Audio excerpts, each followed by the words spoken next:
마이크 테스트 하겠습니다. 하나 둘 셋. 하나 둘 셋. 안녕하세요.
오디오 테스트 하겠습니다.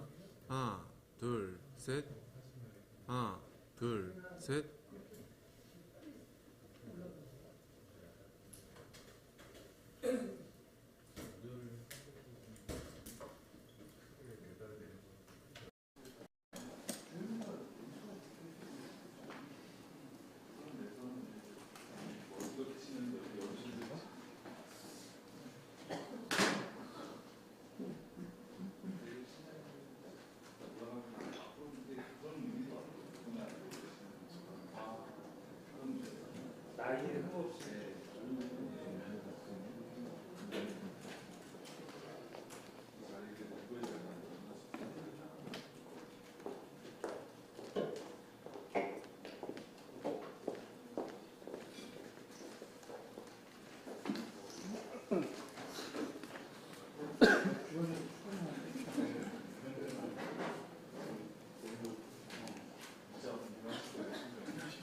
뒷모습이 말이야.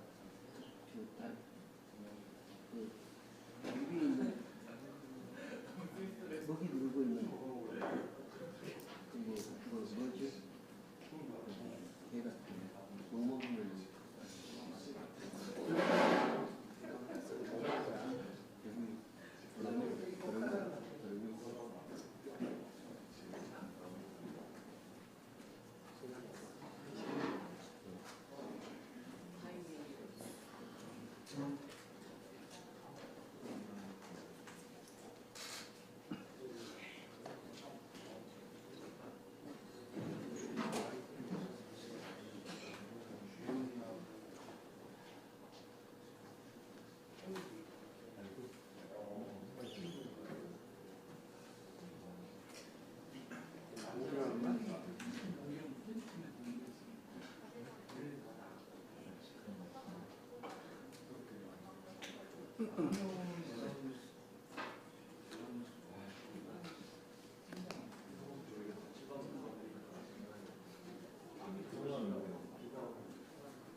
민주당 제73차 원내대책회의를 개의하겠습니다.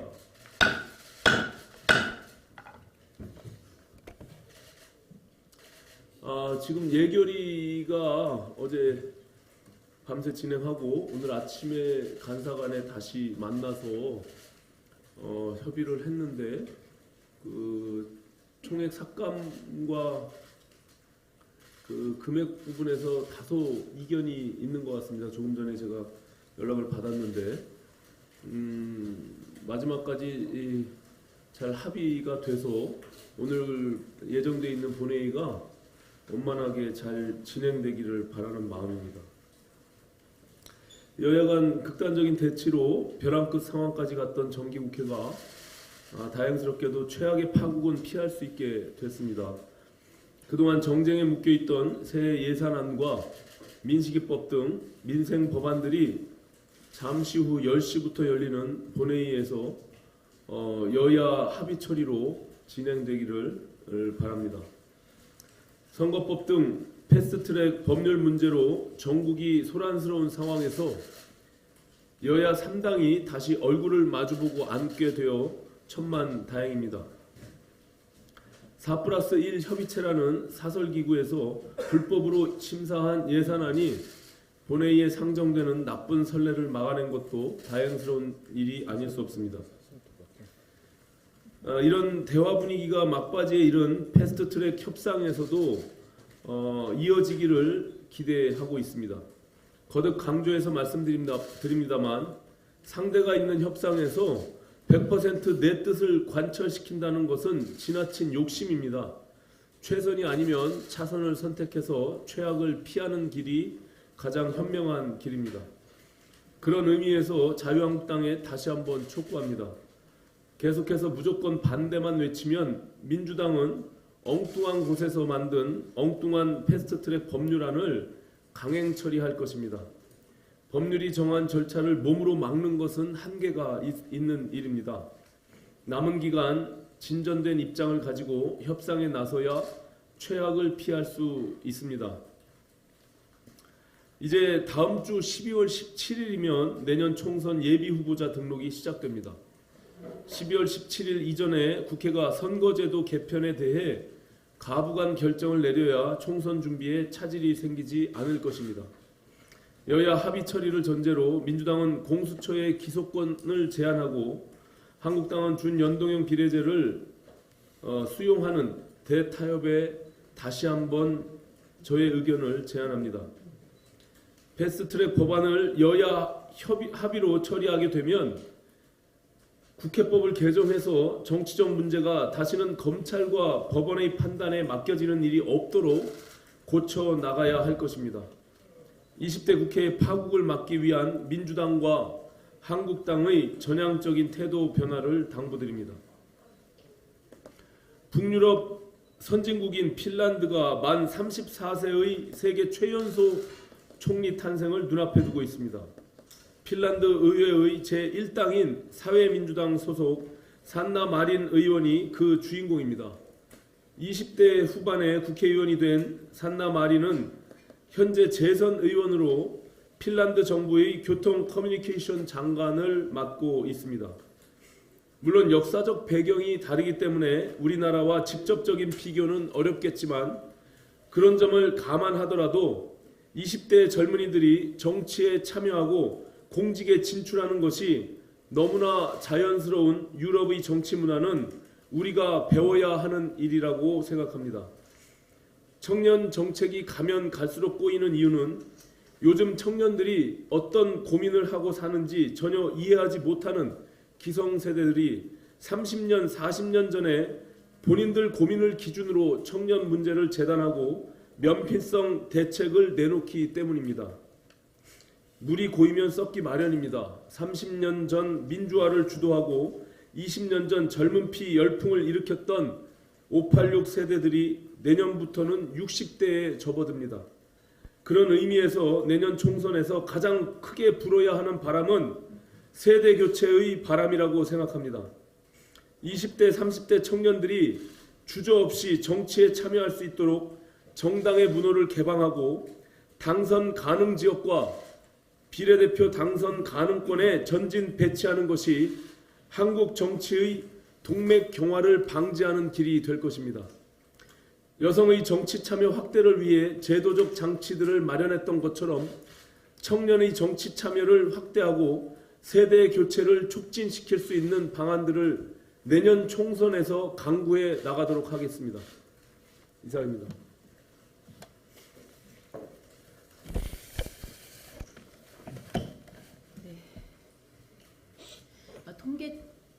통계청이 지난 5일 발표한 2018년 일자리 행정 통계를 보면 나이별로 50대와 60대 이상에서 전년보다 각각 14만 개, 25만 개씩 늘었습니다. 그러나 우리 경제의 허리계층인 30, 40대는 오히려 13만 개가 줄었습니다. 특히 40대는 2015년부터 4년 연속 취업자 수가 줄고 있고 2018년 2월부터 올해 10월까지 21개월 연속 고용률이 감소한 것으로 나타났습니다. 40대는 경험과 추진력을 갖추어서 직장에서 주축으로 일을 할 나이이고 가정에서는 한창 학교에 다니는 자녀들을 키울 시기입니다. 1970년대생인 40대는 새해 첫 발을 내딛고 일자리를 찾는 20대에는 외환위기로 채용시장이 꽁꽁 얼어붙으면서 3조 호황을 누린 586 베이비붐 세대들과 달리 고생을 많이 했습니다. 그런데 최근에는 조선업과 해운업, 자동차, 금융업계 등의 구조조정으로 인해 실직으로 내몰리고 있습니다. 9일 금융권에 따르면 농협은행을 시작으로 많은 은행들이 10년 이상 근무한 만 40세 이상 직원을 대상으로 명예퇴직을 본격적으로 실시할 예정이라고 합니다. 40대의 위기는 당사자뿐 아니라 전체 사회 경제에 문제를 일으킵니다. 생산성이 가장 높은 40대가 일터에서 밀려나면 중장기적으로 산업 전반의 경쟁력이 떨어질 수 있기 때문입니다. 그런데 정부의 일자리 지원 정책은 청년층과 60대 이상 고령층에만 몰려 있는 게 현실입니다. 정치권도 내년 총선을 앞두고 청년층의 정치 참여 목소리 그리고 고령층을 향한 공약을 쏟아지고 있지만 40대에 대해서는 별로 관심이 없습니다. 문제는 40대의 경우 정부 주도로 일자리를 늘리는 게 한계가 있다는 것입니다. 정부는 숫자를 쉽게 늘리기 위해서 주로 단기 임시직 확대 예산을 집중하는데 40대 같은 중장년층에겐 이런 단기 임시직보다는 쓸만한 양질의 일자리가 필요합니다. 정부는 이제라도 40대의 일자리를 늘리기 위한 대책을 마련해야 합니다. 제조업을 활성화할 수 있는 방안을 마련하고 재교육을 통해서 새로운 기술을 배워 다른 산업으로 이동할 수 있게 도와줘야 합니다. 이상입니다.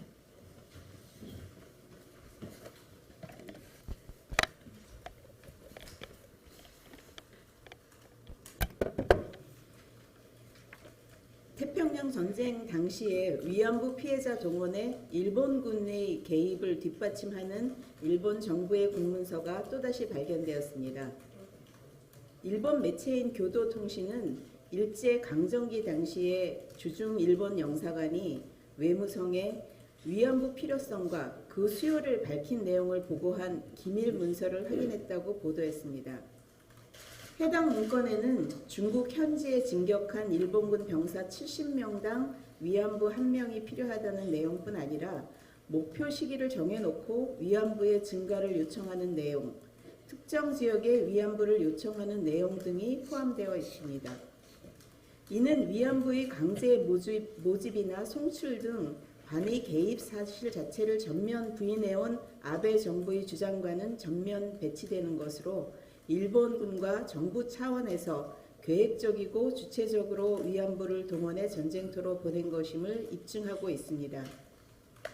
위안부 피해자 할머니의 용기 있는 증언을 비롯해서 일본군과 정부가 위안부를 직접 관리했다는 증거는 이미 여러 번 확인된 바 있습니다.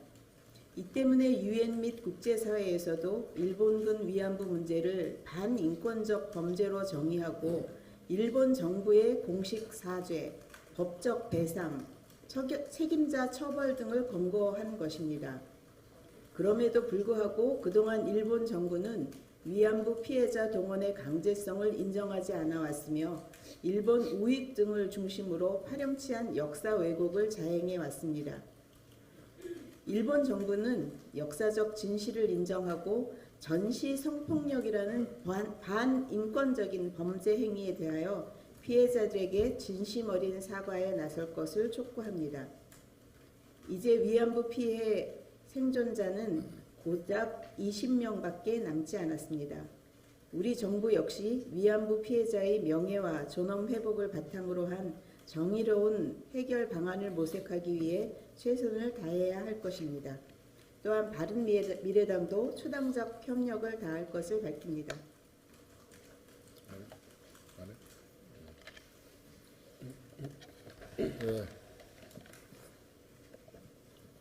간난 신고의 제20대 국회 끝매듭은 튼튼하게 해야 됩니다. 오늘은 정기국회 마지막 날입니다. 올해를 뒤돌아보면 참 많은 난관이 있었습니다. 마지막 본회의까지 간난 신고의 모습입니다.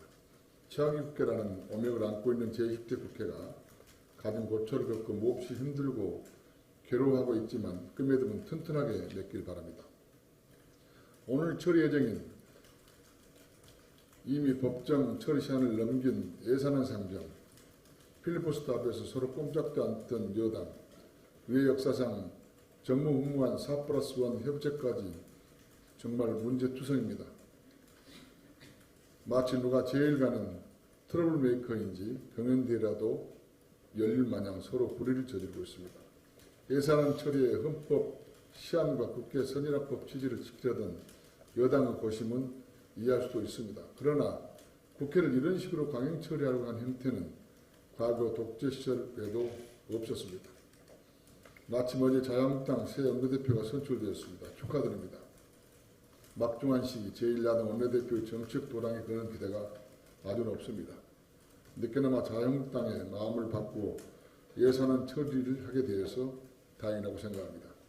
다음 임시에서 논의하기로 한 선거법과 공수처법, 그때는 또 이런 먹통 국회가 되지 않도록 저와 바른미래당이 앞장서도록 하겠습니다. 감사합니다.